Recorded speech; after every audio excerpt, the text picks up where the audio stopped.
So a couple of clues on finding your passion. I'll leave this out because I want to talk to you about that. Here are a couple of simple steps. For those of you who want to take notes, you might want to write these things down. It's not a logical thing. All of us, I believe, everyone has a passion within them, right? Something they could do that we get really wound up about, right? So there are a couple of questions you can ask yourself to figure this stuff out. The first is, take money out of the game. Just say to yourself, if I wasn't getting paid for it, what would I want to do? That's one way to start figuring out your passion. There might be 6, 7, 16 things that you might want to do if money wasn't an issue.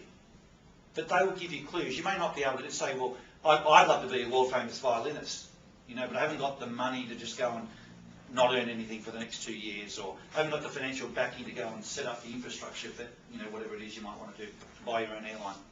But, the point is, if it might give you clues as to, well, I'd like to be entrepreneurial. I'd love to be in music.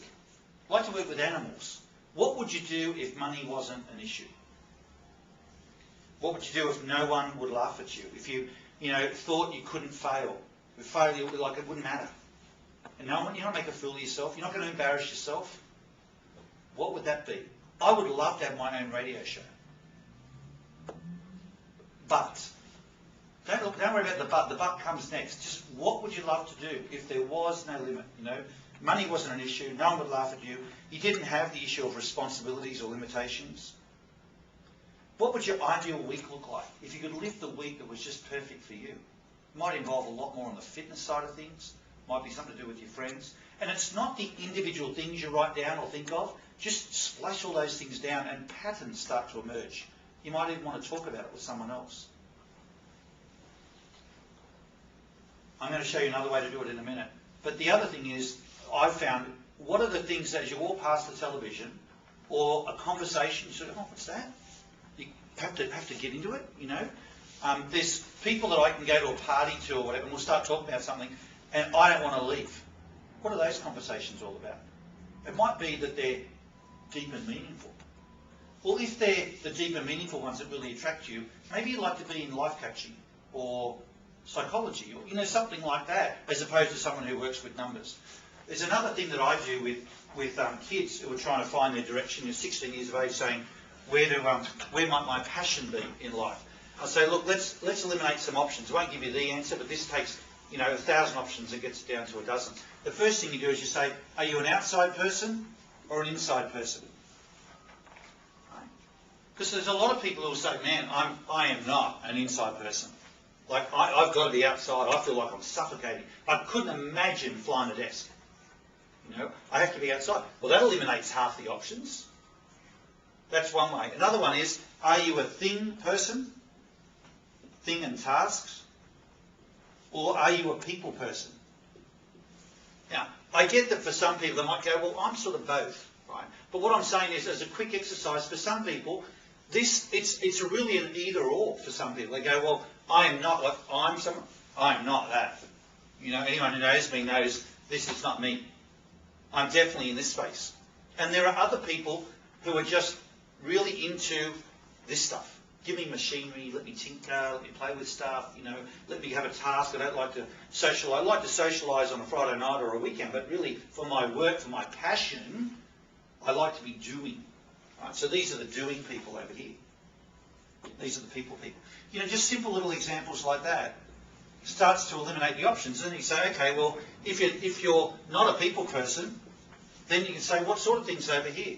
Well, it might be, animals might be one of the things. It might be, computers. It might be sport. You can start to sort of narrow the field down. Now, there still might be a whole range of options to explore within that, but as a way of just doing some elimination, I'm just trying to throw some ideas at you, right, to help find that passion.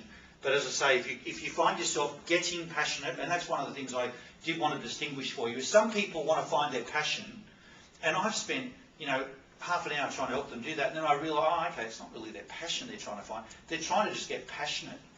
And there is a big difference, Passion is sort of about a niche. But being passionate, which is the way I prefer to live, is really a state of mind. And I watch people, even for myself, if I go out to wash the car, I'll be passionate about washing the car. If I'm going to, go water skiing, I'm passionate about how we do that. And that passion might come out in different ways. It might be that I'm fanatical about we do it a certain way. It might be that I can't wait to get into it and want to do it all day, not take any breaks, But there's a big difference between passion, finding the niche, and actually living passionately. And the thing that I love about that, if that's what you want to do, that's just a decision. You just make a decision. Like, do you think Pink really felt like going out 58 times to conquer the world? I'm sure there were some times where she felt exhausted. But it's a decision that you make. You go, you know what? I'm stepping up. There's a lot of times when I say that I don't need an alarm clock to get out of bed. Yeah, that's true 99% of the time. But there are some days where it's a struggle. Or I might be fine getting to work, but at 11:30 you have a certain phone call, I feel like switching off, and you've got to rejuvenate yourself, That, some people look like they're just really passionate. I get a lot of people coming to me, oh, you're so passionate, I don't even feel like I'm that passionate. But it's not, a lot of the times it flows easily, but I tell you, it's definitely a decision. There's plenty of times when it's not something that I feel like doing. With a lot of the work that I do, I was coaching some elite swimmers years ago, which was a lot of Olympians, and Ian Thorpe was in the squad. And although I didn't train him personally, he was part of the group of 15 that were in the squad. And I used to sort of watch and get a lot from him. Does everyone know Ian Thorpe? Okay. Yes. So Thorpe, here's what I love about that sort of, and this, I knew him when he was 13, and I watched him go through.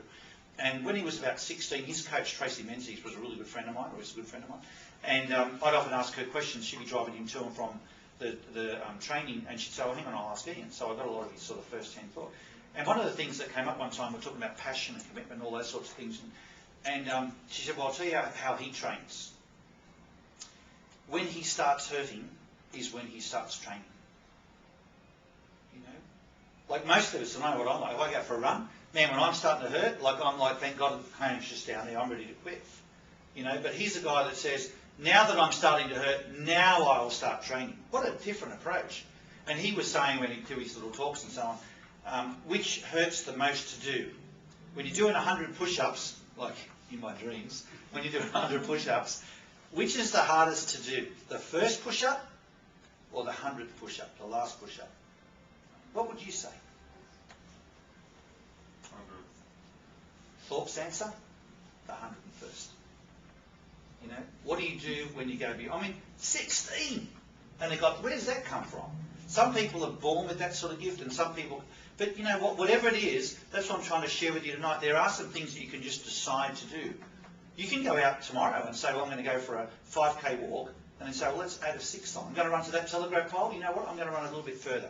And it's what you do in the little bit further that starts to make the difference. Some people have said it's what you do when nobody's watching that distinguishes the difference between you as a success, you as a champion, you as someone who's really going to conquer the world, and everyone else who's just working really hard, while they're watching you.